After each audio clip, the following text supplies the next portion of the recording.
الرحمن الرحیم نحمده ونصلی علی رسوله الکریم اما بعد اعوذ باللہ من الشیطان الرجیم بسم اللہ الرحمن الرحیم وَأَنْكِحُوا الْأَيَامَ مِنْكُمْ وَالصَّالِحِينَ مِنْ عِبَادِكُمْ وَإِمَائِكُمْ إِنْ يَكُونُوا فُقَرَاءَ يُغْنِهِمُ اللَّهُ مِنْ فَضْلِهِ واللہ واسع علیم صدق اللہ العظیم۔ بزرگان محترم اور عزیز دوستو، پچھلے ہفتے جس گفتگو کا ہم نے آغاز کیا تھا اسی سلسلے کو آگے بڑھاتے ہوئے یہ کہنا چاہوں گا کہ اللہ پاک نے ہر چیز کا جوڑا بنایا۔ اللہ پاک فرماتے ہیں وَخَلَقْنَاكُمْ أَزْوَاجًا، ہم نے تمہیں پیدا کیا تو جوڑوں سے پیدا کیا، اور کائنات میں جتنی مخلوقات اللہ نے پیدا کی ہے ہر چیز کا جوڑا بنایا۔ تو انسانوں کو اللہ نے پیدا کیا تو انسانوں کے بھی جوڑے بنائے۔ پچھلے ہفتے میں نے یہ بات کہی تھی کہ سب سے بلند تر مقام اگر دیکھا جائے تو ماں کا ہے، اللہ نے اس کے قدموں کے نیچے جنت رکھی۔ اس کے بعد بیٹی کا ہے جسے اللہ نے رحمت بنایا ہے۔ اس کے بعد بیوی کا ہے جسے اللہ نے دلی قربت عطا کی، اور اس کے بعد بہن کا ہے۔ اور عام طور پر ان رشتوں میں پہلے جو تین رشتے ہیں، ماں ہے، بیٹی ہے، بیوی ہے، کہیں نہ کہیں اس کا خیال رکھا جاتا ہے، لیکن سب سے زیادہ ان میں جسے نظر انداز کیا جاتا ہے وہ ہے بہن۔ اور پچھلے ہفتے اسی پر گفتگو کرتے ہوئے بہنوں کا وراثت میں جو حصہ ہوتا ہے وہ حصہ ہر حال میں انہیں دینا چاہیے۔ اللہ تعالیٰ نے جو نظام بنایا ہے اس دنیا کا، اس نظام میں مال کو، سرمائے کو بڑی حیثیت عطا کی۔ سماج اور معاشرے میں باوقار زندگی گزارنے کے لیے اور رشتہ داروں کے حقوق کی ادائیگی کے لیے مال کی حیثیت ایسی ہے جیسے بدن میں ریڑھ کی ہڈی کی حیثیت۔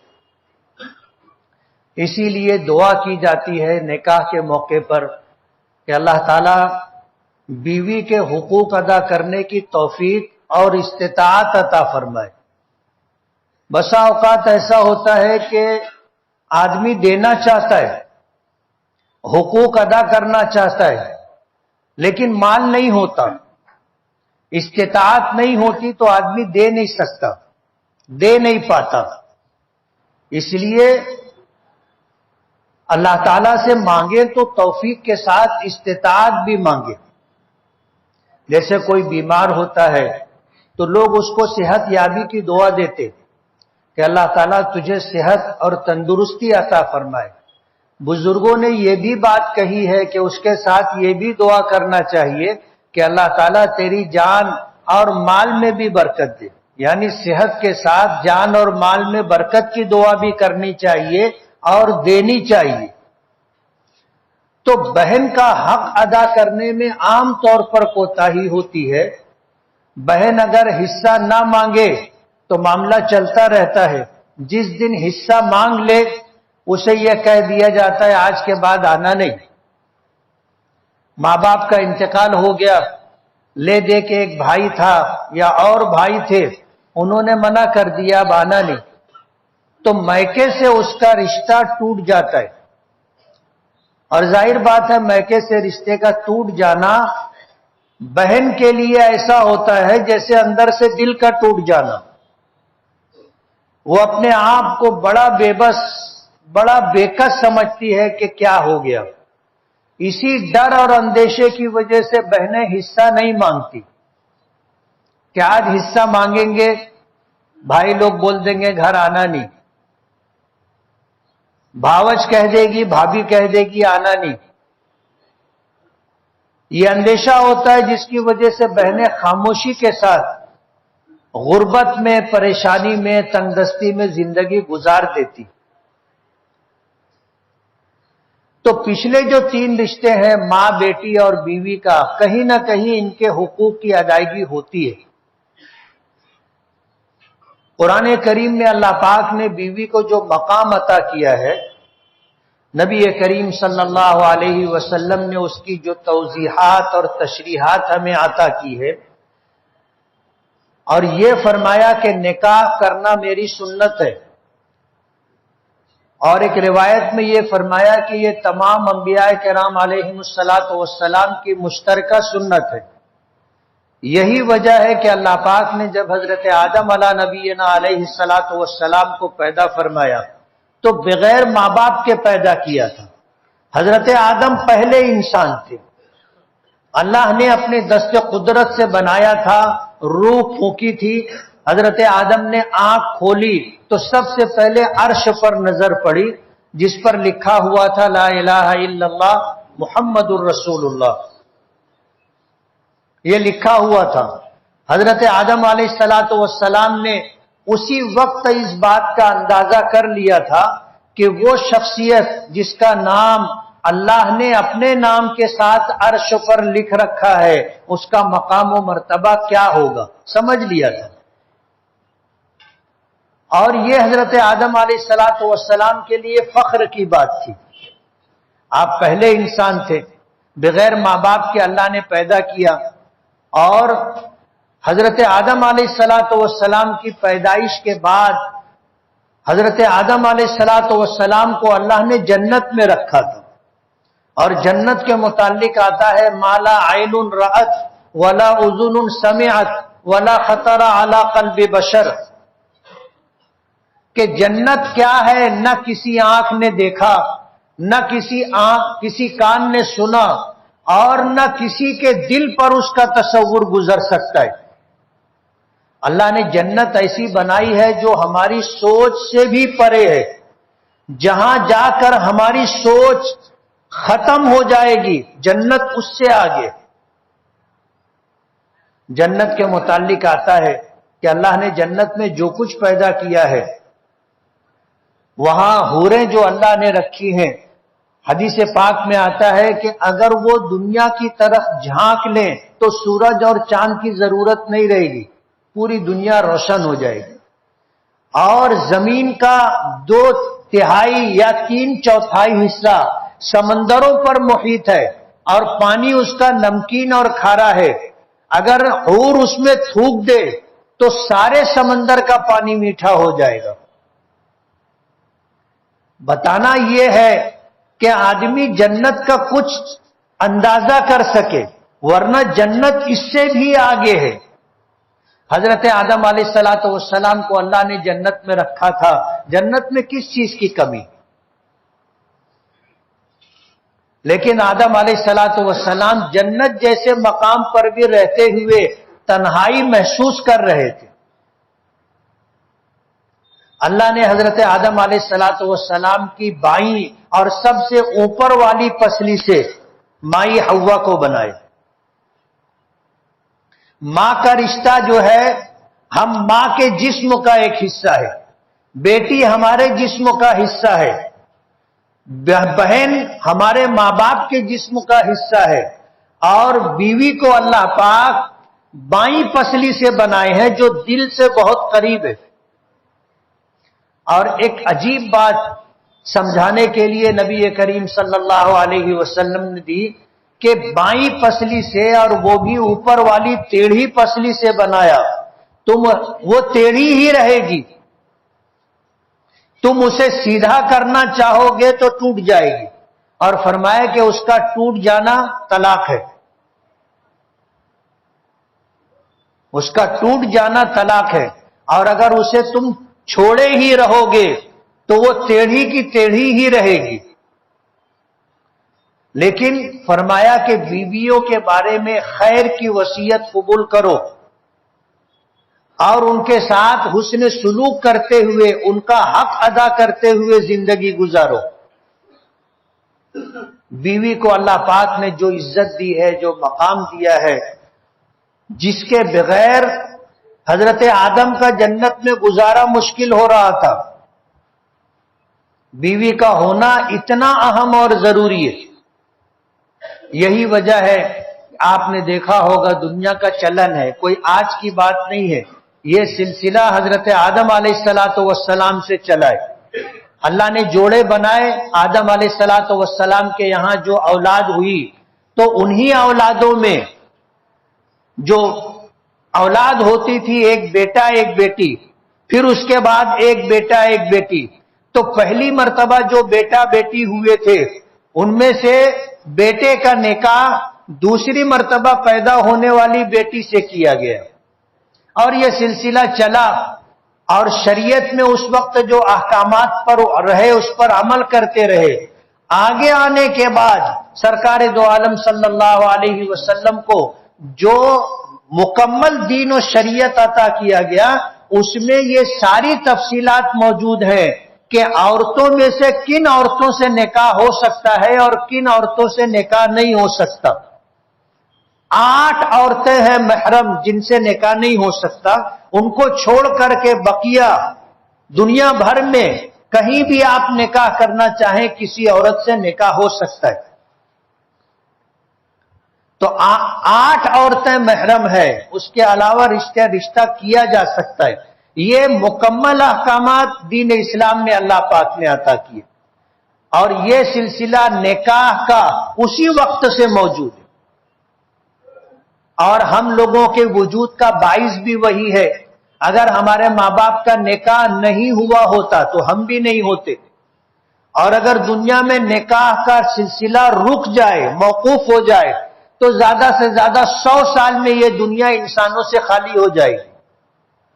بچوں کی پیدائش کا سلسلہ بند ہو گیا تو ظاہر بات ہے جو لوگ ہیں آج روئے زمین پر وہ کتنے دن رہیں گے.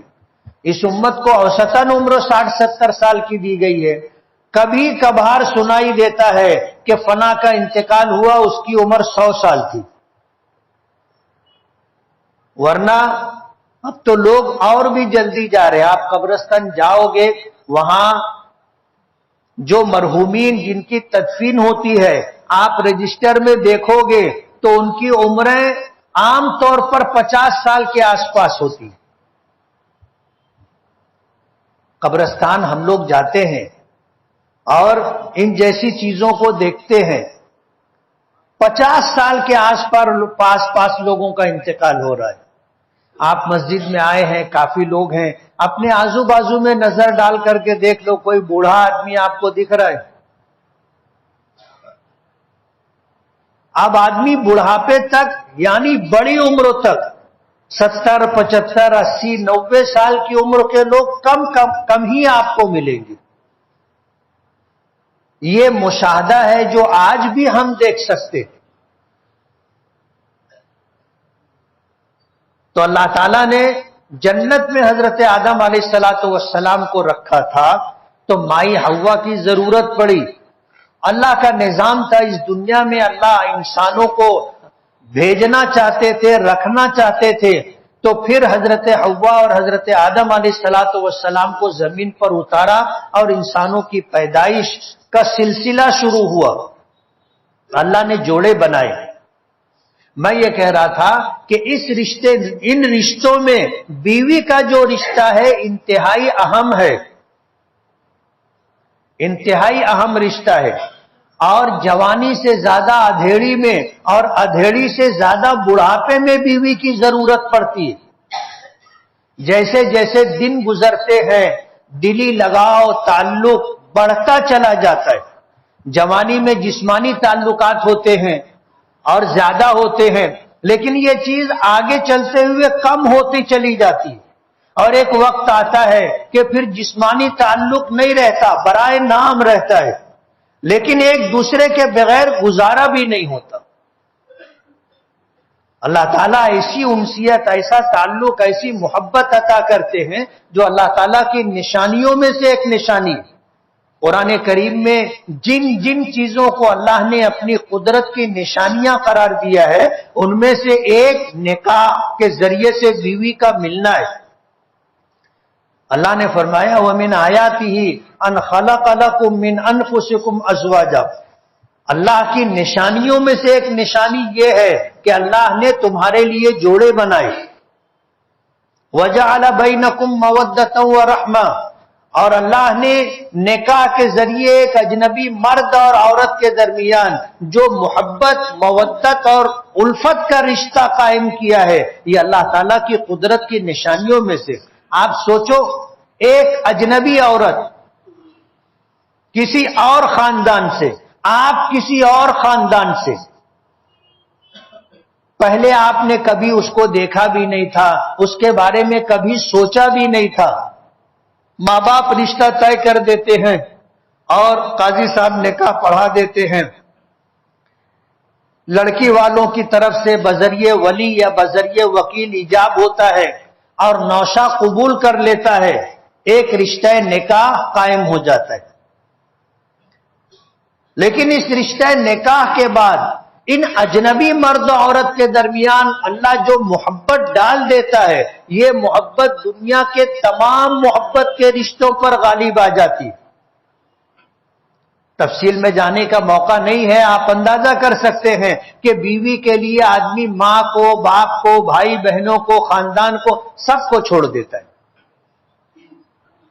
یہ اللہ کی قدرت ہے کہ اللہ تعالیٰ ایسی محبت ڈال دیتے ہیں اور ایسا رشتہ آپس کا ڈال دیتے ہیں کہ پھر ایک دوسرے کے بغیر گزارا نہیں. سمجھنے کی جو بات ہے وہ یہ کہ جب اللہ نے یہ رشتہ قائم کیا ہے تو اس رشتے کو قائم رکھنے کی بڑی ذمہ داری مرد کی ہے. عورت آپ کے یہاں آئی بیوی بن کر کے، نبی کریم صلی اللہ علیہ وسلم نے فرمایا جیسا کھاؤ ویسا کھلاؤ، جیسا پہنو ویسا پہناؤ. اس کا مطلب یہ نہیں ہے کہ آپ پینٹ شرٹ پہنتے ہیں تو اس کو بھی پینٹ شرٹ پہنائیں.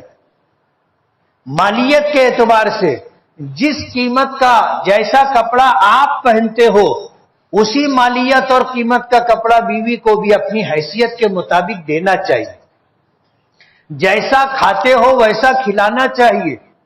یہ نہیں کہ صبح آپ 2 روٹی 4 روٹی گھر سے لیے اور پیچھے ہاتھ میں چھپا کر کے کہیں دکان پر جا کر آپ قیمہ روٹی کھا رہے ہیں اور گھر کے لوگ چٹنی روٹی کھا رہے ہیں. آپ رات میں ہوٹل میں کھانا کھاتے ہیں اور مرضی کا کھاتے ہیں، گھر کے لوگ دال چاول کھاتے. اللہ کے رسول نے فرمایا جیسا کھاؤ ویسا کھلاؤ، اور کوشش یہ ہونی چاہیے کہ ہم اپنے گھر پر گھر والوں کے ساتھ کھانا کھائیں. شاید آپ کو اس سے جو فائدہ ہونا ہے اس کا اندازہ نہیں ہے. نبی کریم صلی اللہ علیہ وسلم نے فرمایا کبھی ایسا ہوتا ہے کہ میاں بیوی میں چشمک ہو جاتی، کسی بات پہ ناراضگی ہو جاتی، اور اس کی اصلاح کے لیے جو طریقہ بتایا حضور پاک صلی اللہ علیہ وسلم نے کہ آدمی جو ہے بات کرنا بند کر دے. سمجھدار عورتیں اس سے ہی اپنے معاملات حل کر لیتی.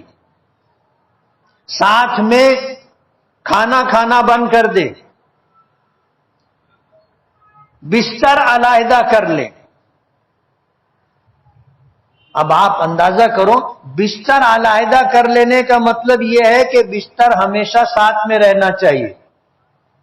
آج ہماری جوائنٹ فیملی ہونے کی وجہ سے ہمارے لیے بہت ساری دشواریاں ہیں، لیکن اس سے بھی بیوی پر بہت زیادہ اثر پڑتا ہے.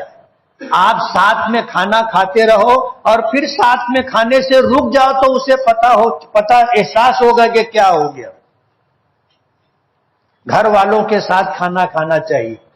بیوی کے حقوق میں جو باتیں ہیں، آج اگر سماج اور معاشرہ ان حقوق کو ادا کرنے لگے تو لوگوں کی زندگی انتہائی شاندار اور مثالی زندگی ہوگی. یہ دوسروں کے لیے اور ہمارے لیے خوشگوار زندگی ہوگی، اور اپنے اہل و عیال کے ساتھ خوشگوار زندگی گزارنی چاہیے. اللہ پاک نے اسی نشانی کو فرمایا لِتَسْكُنُوا إِلَيْهَا. ہم نے جب ایک اجنبی مرد عورت کے درمیان جذبہ رحمت، جذبہ محبت اور مودت پیدا کر دی تو یہ اس رشتے کی وجہ سے اور ان میاں بیوی کے درمیان جذبہ محبت اور الفت کی وجہ سے جو سکون اللہ پاک عطا کرتے ہیں آپ کو کہیں نہیں ملے گا.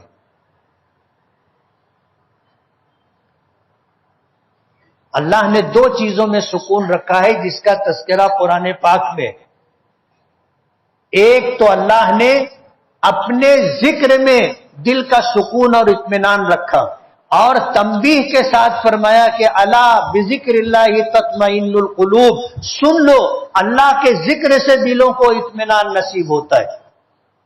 آج صبح نماز کے بعد میں مسجد سے باہر نکلا، ایک ایسا شخص جو دن بھر اپنا کام کرتا ہے، دن بھر کام کرتا ہے، لمبی ڈیوٹی. مجھ سے اس نے 2-3 مسئلے پوچھے اور مسئلہ اس نے جو تیسرا مسئلہ پوچھا وہ یہ پوچھا کہ میں صبح کی نماز سے لے کر کے ظہر تک استغفار پڑھتا رہتا ہوں، استغفار پڑھتا رہتا ہوں، اور ظہر کی نماز سے لے کر کے میں عصر تک اور عصر سے لے کر مغرب تک تیسرا کلمہ ہے لا الہ الا اللہ ہے یہ پڑھتا رہتا ہوں، اور مغرب بعد سے لے کر کے بستر پر سونے تک درود شریف پڑھتا رہتا ہوں. گنتا نہیں ہوں میں، تو مجھ کو گننا چاہیے کیا؟ میں نے کہا گننا ضروری نہیں ہے، تم بغیر گنو بغیر شمار کیے اللہ کو یاد کرو، اللہ بغیر گنے بغیر شمار کیے نعمتیں عطا کرے گا. میں نے کہا کہ تسبیح کی ضرورت نہیں، تسبیح تو مذکرہ ہے، آپ کے ہاتھ میں تسبیح ہوگی تو آپ کی زبان اللہ کا ذکر کرے گی. تسبیح مذکرہ ہے. یہی وجہ ہے کہ میں نے پیچھے بھی یہ بات کہی کہ ہمیشہ اپنے پاس تسبیح رکھنا چاہیے، اور لوگوں نے وعدہ بھی کیا تھا کہ ہاں ہم رکھیں گے. ابھی اس مجمع میں مسجد کا جمعہ کا دن ہے، کس کی جیب میں تسبیح ہے؟ ذرا ہاتھ اٹھانا. تھوڑے لوگ ہیں. جیب میں تسبیح رہنا چاہیے.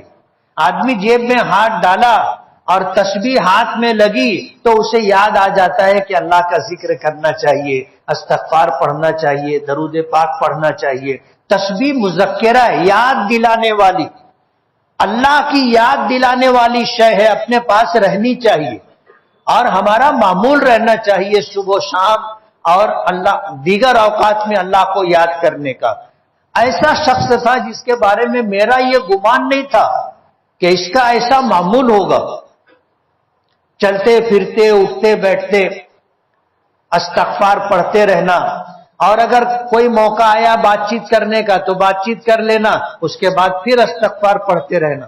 حضور پاک صلی اللہ علیہ وسلم نے فرمایا کہ اگر تم سے ہو سکے تو تم ہمیشہ اپنی زبان کو اللہ کی یاد سے تر رکھو، رطب اللسان رہو، آپ کی زبان اللہ کی ذکر سے تر و تازہ رہے. یہ حضور نے فرمایا. اندازہ نہیں تھا کہ یہ شخص اس طرح کا اس کا اپنا معمول ہوگا. ظاہر بات ہے ایسا معمول شاذ و نادر کسی کا ہوگا کہ صبح سونے سے سو کر اٹھا، رات سونے تک اللہ کے ذکر میں، استغفار میں، درود پاک میں اس کے اوقات گزرتے ہوں. بڑی بات ہے. تو اللہ نے اپنے ذکر میں، اپنی یاد میں دل کا چین اور سکون رکھا ہے. الا بذکر اللہ تطمئن القلوب. اور اسی کے ساتھ پھر یہ بھی کہ اللہ نے دل کا چین اور سکون رشتہ نکاح میں رکھا ہے.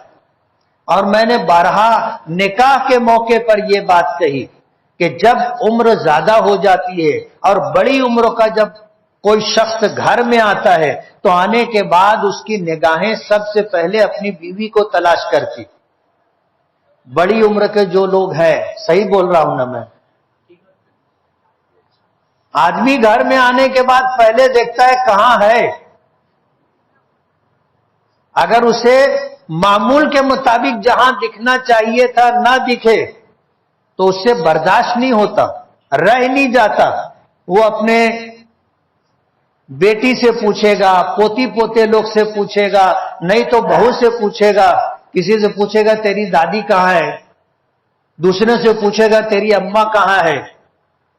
تھوڑی دیر کی غیبوبت بھی برداشت نہیں ہوتی. آدمی گھر آیا تو اسے بیوی دکھنا چاہیے. یہ ہے وہ تعلق جو اللہ پاک نے اپنی نشانیوں میں سے ذکر کیا. ورنہ گھر میں کوئی رہے نہ رہے کوئی فرق نہیں پڑتا، لیکن بیوی نہ رہے آدمی کو اس کی کمی کا احساس ہوتا ہے. اللہ نے اسے نصف بہتر بنایا ہے، شریکہ حیات بنایا ہے، اس کا ہونا ضروری ہے. اب ظاہر بات ہے آپ اگر اپنے بیوی بچوں کے ساتھ خوشگوار وقت گزارنا چاہتے ہو تو حقوق کی ادائیگی ضروری. جیسا کھاؤ ویسا کھلاؤ، جیسا پہنو ویسا پہناؤ. اور ظاہر بات ہے جہاں رہتے ہو وہاں وہ رہے گی، لیکن اسی کے ساتھ دو چیزیں انتہائی ضروری ہیں جو ہم میں سے ہر شادی شدہ شخص کو یاد رکھنا چاہیے. آپ کو دو چیزیں دینا ضروری ہے بیوی کو. ایک تو عزت دینا ضروری ہے، عزت کے بغیر بیوی آپ کے ساتھ نہیں رہے گی. جو لوگ اپنی بیوی کو گالیاں دیتے ہیں، بیوی کے ماں باپ کو گالیاں دیتے ہیں، ان کے میکے کے لوگوں کو گالیاں دیتے ہیں، بیوی ایسے شوہر کو قطعاً پسند نہیں کرتی. اس کی مجبوری ہوگی وہ آپ کے ساتھ رہے گی، لیکن آپ کی کبھی عزت نہیں کرے گی اور کبھی دل سے آپ کو پسند نہیں کرے گی. اور دوسری چیز ہے محبت. آپ کو اس کے ساتھ ہمیشہ محبت سے پیش آنا ہے، اس کی عزت کرنا ہے، اس کا احترام کرنا ہے اور اس کے ساتھ محبت کے ساتھ حسن سلوک کے ساتھ پیش آنا ہے. آپ بھوکے رہو گے آپ کے ساتھ وہ بھوکی رہ جائے گی، بلکہ ایک قدم آگے بڑھ کر کے آپ کو کھلا کر کے خود بھوکی رہ جائے گی. لیکن اگر آپ نے اس کو عزت نہیں دی اور آپ نے اس کو محبت نہیں دی، وہ عورت آپ کے ساتھ نہیں رہے گی، اور اگر رہے گی بھی تو دل سے آپ کے ساتھ نہیں رہے گی. نبی کریم صلی اللہ علیہ وسلم نے اس بات کو اپنے عمل سے دکھایا.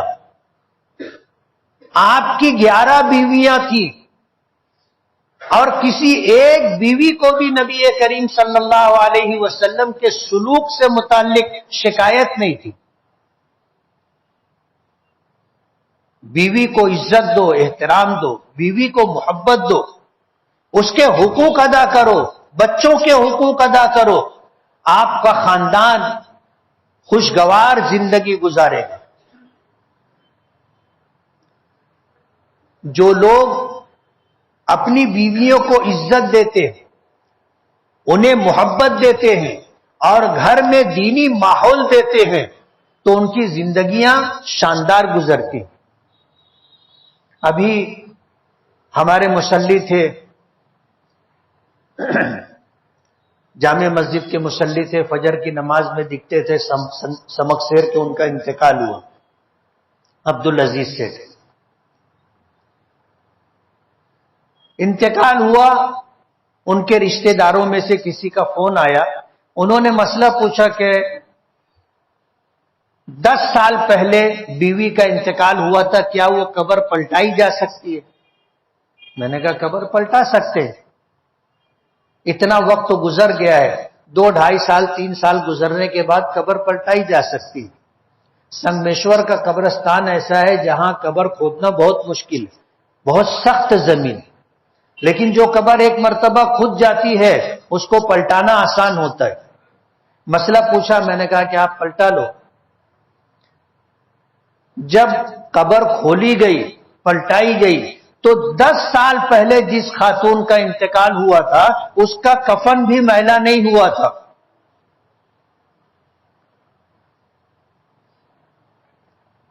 کفن بھی میلا نہیں ہوا تھا. آپ اندازہ کرو، کاٹن کا کپڑا ہو اور اسے مٹی میں دفن کر دیا جائے تو مٹی ایک ایسی شے ہے جو لوہے کو بھی کھا جاتی ہے. ایسا لگ رہا تھا کہ بس ابھی قبر میں رکھا گیا ہے. بالکل کپڑا ایسے جیسے نیا کپڑا ہے. میں اتفاق سے وہیں قریب قبرستان کے قریب میں تھا.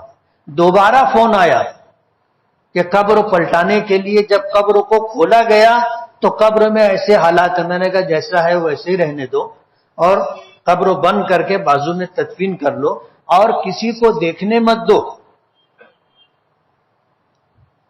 ظاہر بات ہے عورت کی قبر ہے, دیکھنے والے نامحرم ہوں گے, غیر ہوں گے. اگر آپ دکھانا شروع کریں گے ہجوم جمع ہو جائے گا. ظاہر بات ہے سب جو غیر محرم لوگ ہیں سب گنہگار ہوں گے اور اسے دیکھ کر اس کو بھی گنہگار کریں گے. جب اللہ نے اس کو یہ مقام دیا ہے کہ آج 10 سال پہلے انتقال ہونے کے بعد بھی وہ اپنی قبر میں کفن کے ساتھ سلامت ہے, تو آپ اندازہ کرو. ذمہ دار بتانے لگے کہ 30 سال پہلے بھی ایک واقعہ اسی طرح سنگمیشور کے قبرستان میں پیش آیا تھا. اپنا یہ بڑا قبرستان ہے, وہاں 3 مرتبہ میرا اتفاق ہوا کہ قبر کھودنے والوں نے جب قبر کھودی تو ایسے حالات تھے, فون کر کے بتایا تو میں نے خود جا کر کے دیکھا. 10-20 سال پرانی قبر, لیکن جسم اسی طرح, کفن اسی طرح سلامت. کہتے ہیں نا اللہ اپنے جس بندے کو ولایت کا مقام دیتا ہے, اس کے جسم شہادت کا مقام دیتا ہے, اللہ اس کے جسم کو مٹی پر حرام کر دیتا ہے. اور عجیب بات, یہ چاروں واقعے جو میرے علم میں آئے یہ چاروں واقعے عورتوں کے تھے. یعنی مدفون عورتیں جو تھی, میت جو تھی وہ عورت کی میت تھی. ایک آدمی کی بھی قبر ایسی نہیں دکھی جس کا جسم سلامت رہا. میاں بیوی کے تعلقات میں کچھ چیزیں ایسی ہوتی ہیں جس کا گواہ اللہ ہوتا ہے. لوگ کوشش کرتے ہیں, پوچھتے ہیں کہ اس کا کون سا عمل ایسا تھا جس کی وجہ سے اللہ نے یہ مقام دیا. ظاہر بات ہے جستجو ہوتی ہے. اس واقعے کے بعد لوگوں نے جاننے کی کوشش کی تو جو بات سامنے آئی وہ یہ آئی کہ وہ بہت کم گو تھی,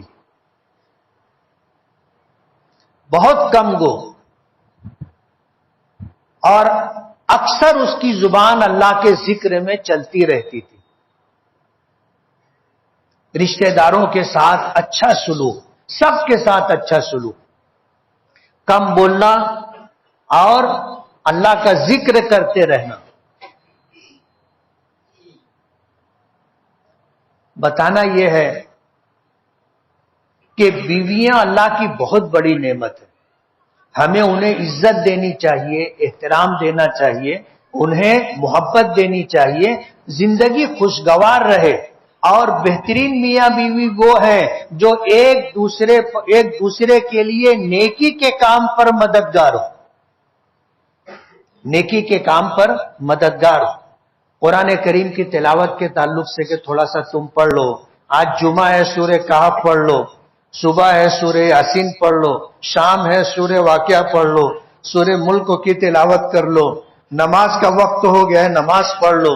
ایک دوسرے کو اس بات کی تلقین کرتے رہنا چاہیے. اللہ نے یہاں ساتھ میں رکھا ہے تو وہاں بھی جنت میں اللہ پاک ساتھ عطا کرے. اس کے لیے یہ چیز ضروری ہے. خدا نہ خواستہ ایک جنت میں ہے اور ایک جہنم میں ہے تو پھر کیا ہوگا.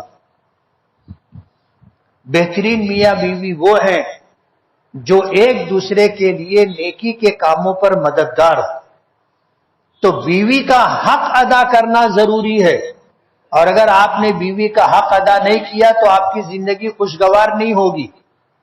ہر وقت تو میں اور ہر وقت گھر میں مچمچ رہے, یہ بات نہیں ہونی چاہیے. میاں بیوی کے تعلق سے کوئی بات گھر سے نکل کر کے باہر نہیں جانی چاہیے, اور یہ چیز کوئی بہت مشکل نہیں ہے. آپ تھوڑا سا محبت کا اور تھوڑا سا ہمدردی کا معاملہ جانوروں کے ساتھ کرو, وہ آپ سے مانوس ہو جاتے. آپ نے دیکھا ہوگا لوگ شیر پال لیتے، حالانکہ جنگلی جانور ہے، اور تھوڑا سا اگر بگڑا تو کام ختم. مگر آپ کی محبت کی وجہ سے، آپ کی ہمدردی کی وجہ سے وہ آپ سے مانوس ہو جاتا ہے، اپنی جبلت اور فطرت کو کنارے رکھ دیتا ہے اور آپ کے ساتھ وقت گزار لیتا ہے. تو بیوی کے ساتھ آپ اگر عزت اور احترام اور محبت کا معاملہ کرو گے، آپ کی زندگی خوشگوار رہے گی. اللہ تعالی ہم سب کو خوشگوار شاندار زندگی عطا فرمائے. وآخر دعوانا ان الحمدللہ رب العالمین.